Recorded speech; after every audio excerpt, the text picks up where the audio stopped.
Silence, the unique language, ever surging in the heart, is the state of grace. The only language able to express the whole truth is silence. Silence is more effective than speech. From silence came thought. From thought, the ego. And from the ego, speech. So if speech is effective, how much more effective must its original source be? Silence is truth. Silence is bliss. Silence is peace. And hence, silence is the self. This is a teaching by Ramana Maharshi explaining the highest teaching, the main thing that all of these different pointers and all of these different videos and books are pointing to. In today's video, I want to take you on a sort of an in-depth understanding and analysis of why silence is the highest teaching and how just by sitting silently and being still, all delusion begins to melt away. And all the misery that is caused by that delusion and incorrect notions and concepts also melts away. Today's video will help you learn the true value of silence. I'm going to first share with you a very simple visual and walk you through how it works. And then we'll also talk about what does it really mean to be silent. Okay, I hope you enjoy it. Here it goes. Notice that like when you sit silently in this way,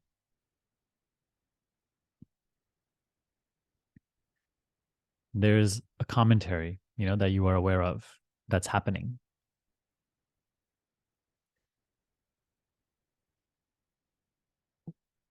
There's no like actual personal self, There's no actual entity or thing called the personal self. What we talk about as the personal self is just the culmination of this commentary, which paints an image. And that idea, those ideas believed in, identified with, that's the arising of personal self. So this is really, really important to see. Even the chatter, which is like, oh, I just want to end the personal self and I want to be free. That is equally as part of the whole culmination of ideas which comprise the personal self. No thought that is arising is necessarily the personal self. It is just the idea that the thoughts paint, the content of those thoughts, when believed in and identified with, that's the arising of the false self-image, sense of self.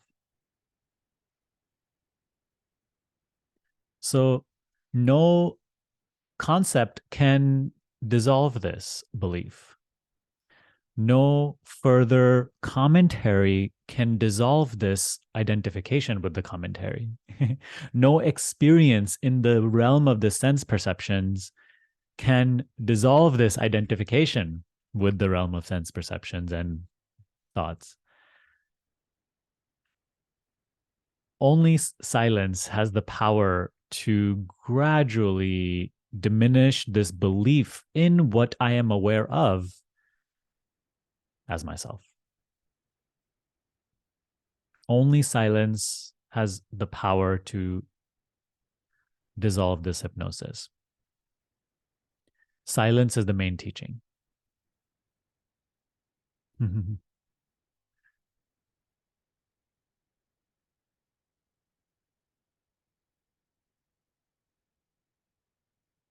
So let me bring up this visual that we used on our last meditation.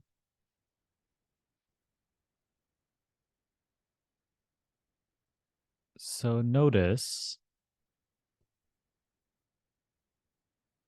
that when you sit still in this way,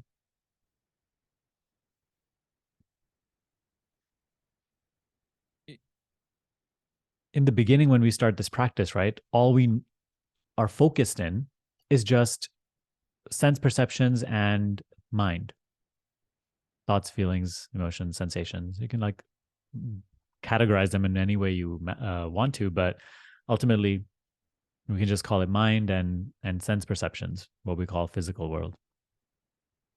When we start to sit silently in the beginning of our practice, all we find that we're just like so focused in and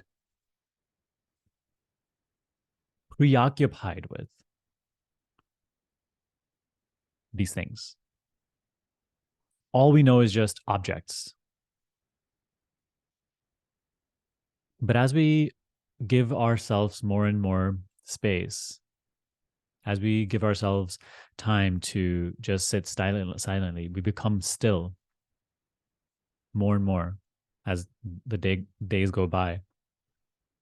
Rather than just knowing the things that are appearing, rather than just knowing the objects, we also start to, what begins to shine through is the awareness of objects. We start to see that actually all of these things are appearing in a certain space or a seeing, a changeless seeing in which the changeful objects are being seen to come and go. And by starting to become receptive to that which is subtler than the objects that are arising and passing, the identification with objects starts to diminish because we start to see that our being is not these objects, that I am not seeing from thoughts.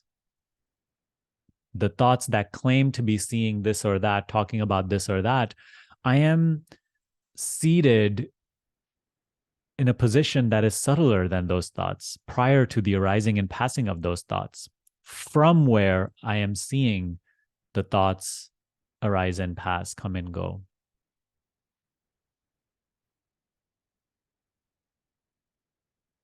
To paint this picture a little bit, if you, let's say in the beginning of the your spiritual journey, you don't even like necessarily practice meditation, but you're running around in the world, right? And your entire life is just totally occupied with things, things in the world.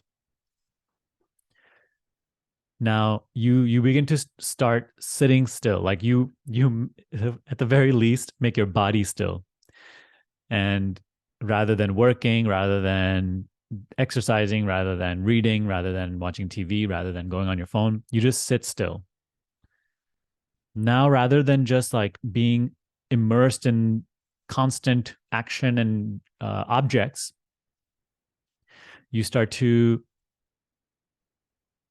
like even like maybe look around yourself and you start to see objects even in a new way. You actually pay attention to what's here. Previously, you were just so occupied and just, running about, but then you start to at least notice. You're like, wow, look at the clouds. Look at the tree. Look at this, the color of this wall. I never even actually cared to look at the shade of the color of this wall. Oh, look at the way that this room is designed. So you start to, you're like, let's say your perception is becoming subtler. You start to notice things that weren't available to you in your previous state of running about and, just that constant immersion. It required you to at least become still on the level of the body to start to notice these things. But notice that, here in this example, we're still just noticing the objects. Okay, we are just, the clouds, the trees, the wall, the table, the book, the wall, the this, the that, the this, that. But let's say you continue to sit still, right? Eventually you start noticing like, wow, look at there's such openness in this world. even the vast clouds and trees and uh, cities, they're in such an open space. It's almost like space is so vast.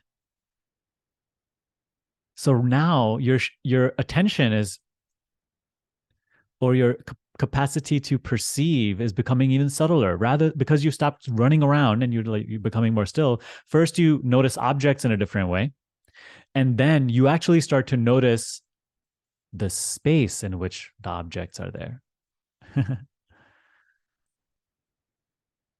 You start to notice the vastness, the openness, the spaciousness of physical space in which all the objects are there.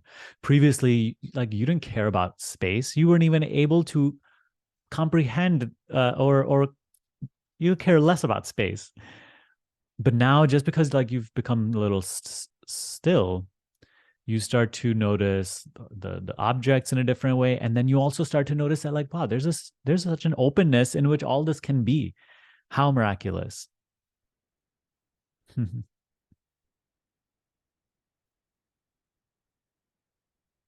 So that is, this example is focused on, physical space, but like, that's similar to what is happening in our meditation practice. When you begin, of course, you are still restlessly immersed in what you are aware of. And we are totally lost in the momentum of, oh, I want this, I need that, I don't like this, why me, why my life like is like this, what am I going to get in the future, what I've been through in the past, oh, this person said this, oh, what am I having for dinner later, oh, I don't like this about my house, I don't like that, oh, my partner isn't acting the way that I want them to. Like, you're just totally immersed in the momentum, you know but as you just start following the advice, and you start to close your eyes, you sit for 20 minutes at least, twice per day, even if you are not doing any practice, but in those 20 minutes, you close your eyes, meaning you withdraw from the sense perception world. And now you're just, in the momentum of all thinking all this stuff. Even then, if you just stay consistent with just sitting still for 20 minutes without even practicing anything, something starts to even open up then, as we just stay consistent with that. Because truly, in the beginning, that's how practice is, right? We try to even bring our attention somewhere, but like, it doesn't even work. We're barely able to do it for even 1 second. For most of the time, we're just immersed in, he did this, she did that, this is what I want, this is what I don't want, oh, I want some sort of spiritual realization, all of these motives. But just by staying still, then gradually, rather than being so immersed in those motives, we at least start to see, oh, these are just thoughts. Or we start to see, okay, this is arising, this thought is there, this feeling is there. We start to see the objects that we were immersed in and seeing from. We start to see them in a different way. We start to see them in a more sort of like a detached manner.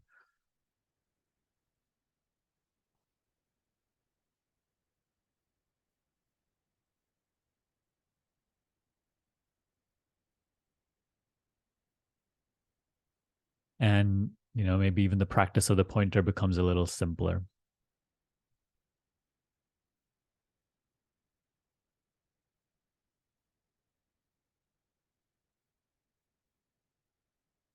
Previously, we were like sort of inside of the thoughts, seeing from the thoughts, and all thoughts can really see and know are either other thoughts and sensations, or they just are constantly talking about the sense perception world. He did this, she did that, I want this, I don't want that. So previously we were just inside of that, and believing in ourselves as that, and looking at myself as that, and seeing from that perspective. But just through stillness, just by sitting still, awareness begins to shine through. You may not even notice it, but like that's by just stillness, your truer being starts to shine through, and you maybe thoughts are still there in a large capacity, but you start to gain a glimpse of like freedom from being inside of that thought. You start to experience maybe like just the seeing of a thought rather than being inside of it and seeing from it. Maybe you even start having the increased capacity to acknowledge the arising of the thought and just let it go. So thereby you become less and less immersed in the objects that you see, and you become less and less immersed or hypnotized in the limited perspective of seeing from thought. And now, rather than just the what you see, what you are aware of, like thoughts, sensations, sense perceptions, rather than constantly just, like looking all over the place with your attention, thoughts, feelings, sensations, this, you start to become more receptive to the seeing in which all of these things are appearing. Just like the previous example, right? But first you just see, oh, trees, clouds, this, that. And even that you didn't see before because you were totally lost in the world. But you start to sit still. So you start to notice, oh, the color of this wall. Oh, look at the cloud. So beautiful. Look at this tree. But then as you stay with that, once again, like your perception becomes subtler and you start to see, oh, look at the space. So open, so spacious. So just like that in our meditation practice, if we stick with it, the greatest obstacle I've ever, the greatest thing with all the people that I've noticed that, maybe comment on YouTube or say that, oh, this doesn't work for me, or meditation, and, I'm not getting any benefit from it. It's just the lack of consistency. That's all. Because it literally cannot go any other way. If we sit still, naturally, all of this stuff sorts itself out. If we sit still, if we are being receptive to the teaching, like we're listening, we care about the teaching, we care about discovering the truth of ourselves. If we just even sit still, naturally, we'll start to experience some sort of difference at least. So it cannot be other way. It's just a lack of consistency or care about the teaching. So just like that, the example before, first we're just immersed in the momentum, but as we just stay still, we continue to stay consistent with the practice, we start to see the thoughts, feelings, and sense perceptions in a different way, meaning like more detached manner. We don't even know this is happening, but it is happening.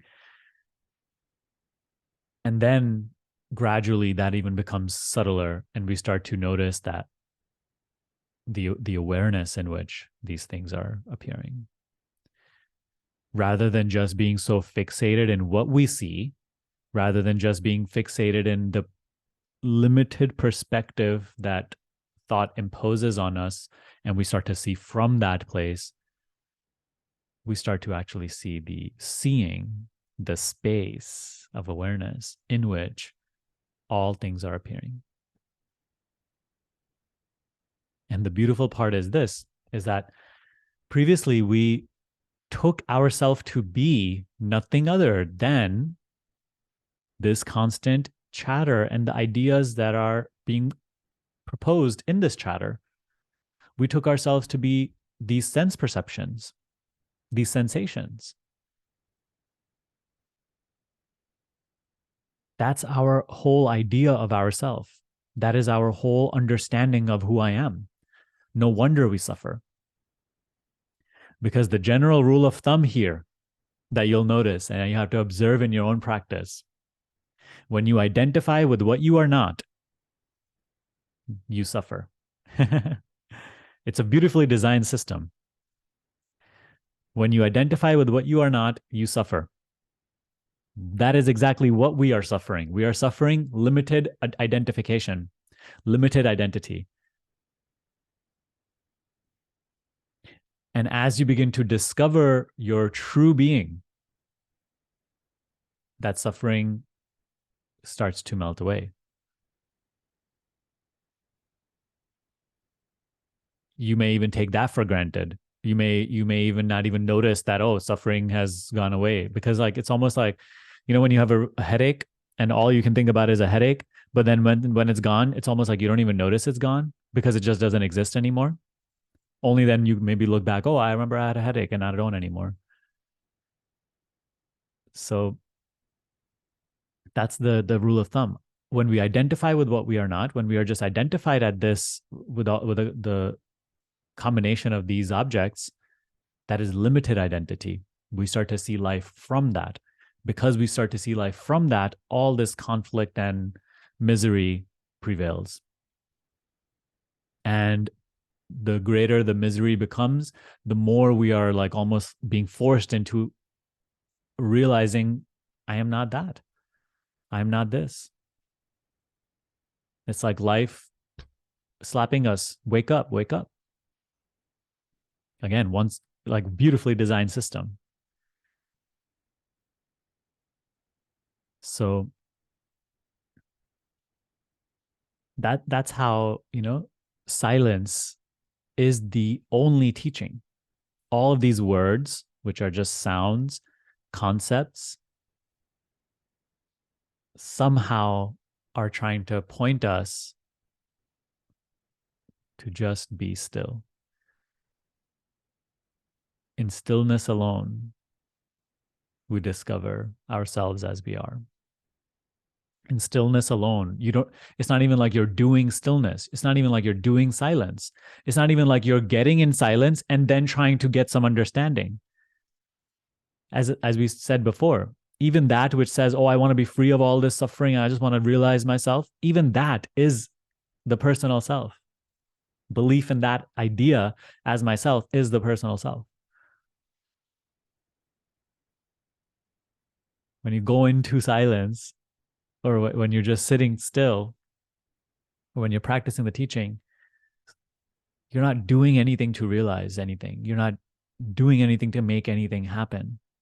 You're not doing anything to gain wisdom. The very being still brings wisdom about, because it starts to naturally separate your beingness from all the things that it is not, from limited objects of perception.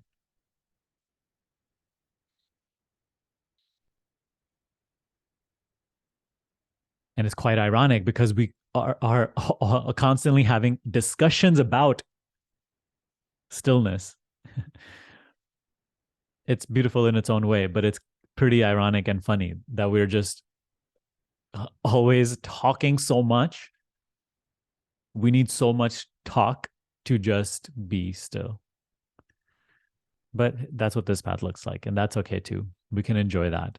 But ultimately, we must listen to the message. As we talked about earlier, like no concept has the power to end this hypnosis. No experience has the power. Nothing can happen to you. Nothing you can like, no concept can really just dissolve this hypnosis, this identification. That's the power of stillness.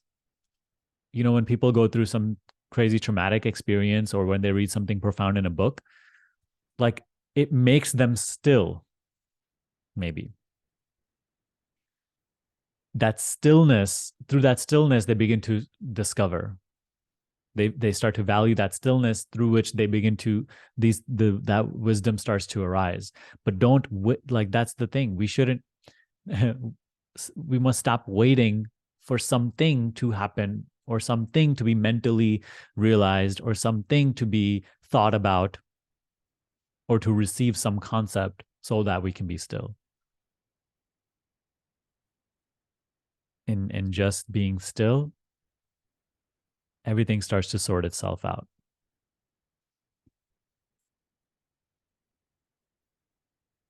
So what we cover here as like the 2 pointers that we cover inside of our course, we begin with awareness of sensation and then awareness of awareness itself. Like those are 2 tools. They're like the workers of stillness. They are techniques that make us still. Or in other words, help us recognize our own stillness. That is their beauty. Because we can talk in this way and then the mind goes, oh, but how to be still? Because it's always trying to make something of it, do something about it.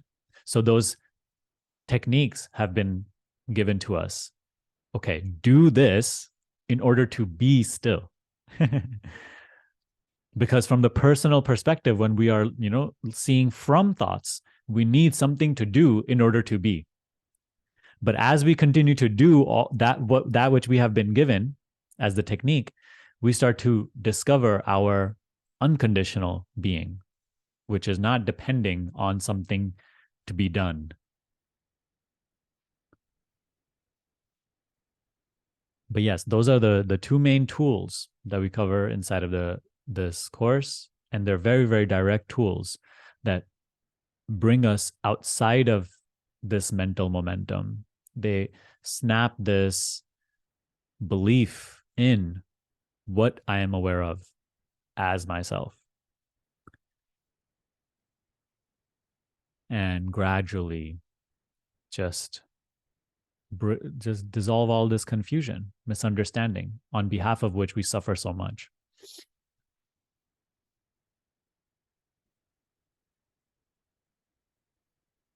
Notice how with this practice of stillness, regardless of if you are practicing awareness of sensation, awareness of awareness, this is a practice of being as awareness is, seeing as awareness sees. Awareness simply knows. It doesn't have any preference, no judgment, no investment, no idea of right, wrong, good, bad, this, that, up, down, past, future. It simply shines. When you are sitting still, you melt into that perspective. You start to see that that is a much truer place from where I'm seeing, rather than the thought I appear to be seeing from. The thought which is always dividing and saying this, that, good, bad, no, I don't want this, I do want this. You start to see that that's actually like a foreign perspective that I'm limiting myself into and believing in, and therefore suffering the repercussions of, consequences of. But you see that even this thought is arising in a total open seeing, which has no concept of good or bad. Even this thought, which seems to be causing so many problems, is totally seen, beautifully allowed.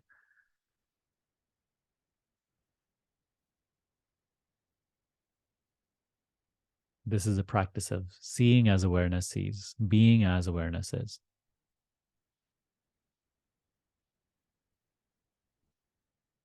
How is it? It's simply still. It simply is. That's why we often hear the term just be. Mind says, I don't know how to just be. How do I just be? Give me a 5-step technique. So the technique is given: awareness of sensation, awareness of awareness.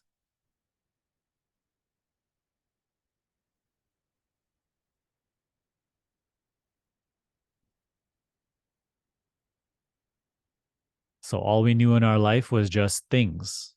We never really cared to look at the reality of things, meaning that in which things appear and disappear. We just take for granted that, oh, all this just changes and I am a changeful self. But we never cared to look past the surface level. That's what this path is helping us to become receptive to.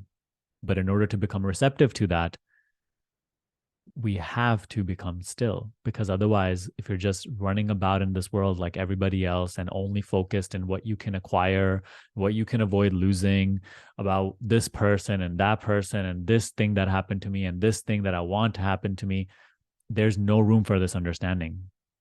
There's no space for self-knowledge.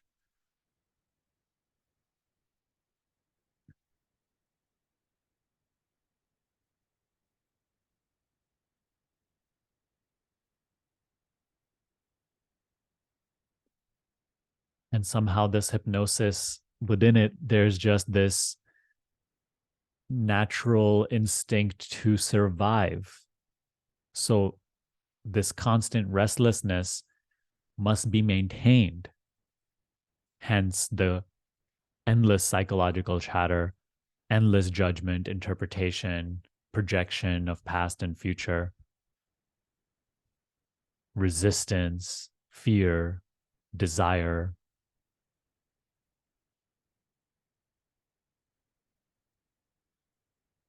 Despite that momentum, we must stay consistent just with being still. Just keeping returning to the pointer, which takes care of everything.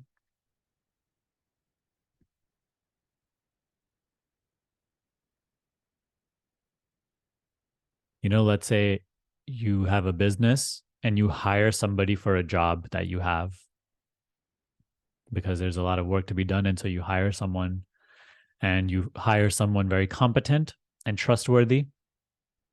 They say, well, they will do the job. They have great experience. They've done the job for a lot of other businesses.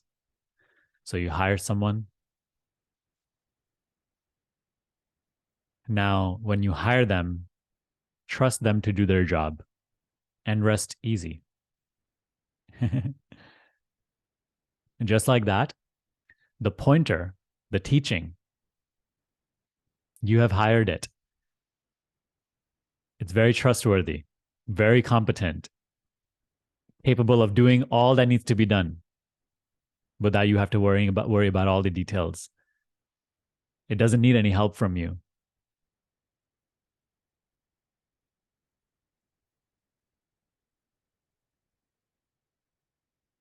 Trust it. Let it do its job.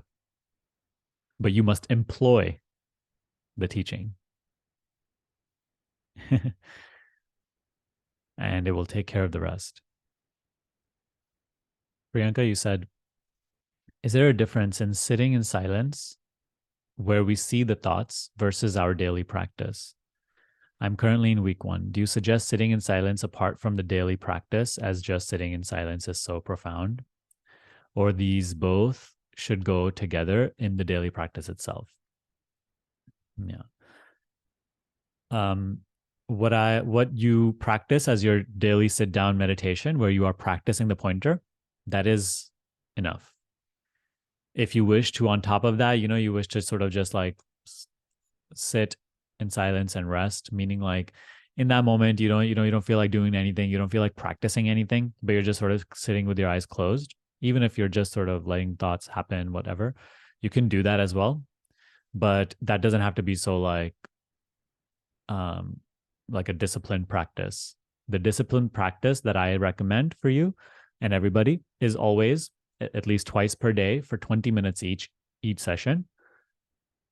We sit down with our eyes closed, meaning we withdraw from the sense perceptions, and we practice this pointer. So that itself is sitting in silence, is what I refer to. Because, in the beginning, it's like silence is something we feel like we are doing or we have to get to. So that's why the pointer is given. The pointer is that concession that the teaching has made to us, that, okay, do this so you can be still. But the teaching very well knows that you at your being are already totally and ever still. But see, like from the perspective of thoughts, because that's where we are currently seeing the world from, seeing ourselves from, we don't feel that way. We're like, no, how could you say I'm still? I'm totally restless and miserable. So the teaching makes a concession to us and says, okay, do this so that you can be still. But it's almost like, do this, and we just start to recognize our inherent stillness, peace, freedom, being. I hope that that analysis really helped you understand the value of silence. I have one resource that I just created yesterday, actually, that I want to share with you that's going to really help you in your silent practice. I created a self-inquiry guide. It has step-by-step instructions written in the simplest manner on how to practice self-inquiry as taught by Sri Ramana Maharshi. So if you'd like to access and download that PDF, just click the link in the description box below and it'll take you to that page. I really hope that resource helps you. Lastly, if you're having a really hard time with these teachings and you want my personal help, learn more about my coaching program. It's called The School of Awakening. It is a day-by-day meditation and self-inquiry program that walks you through this teaching, takes you step by step, experientially down this path of silence, and helps you deepen your practice and deepen your understanding. It really helps to bridge the gap between intellectual understanding and lived experience. So I'll link that down below in the description as well. You can check it out if this is something you need. Thank you for watching today's video. I hope you have a wonderful rest of your day. I'll see you next time.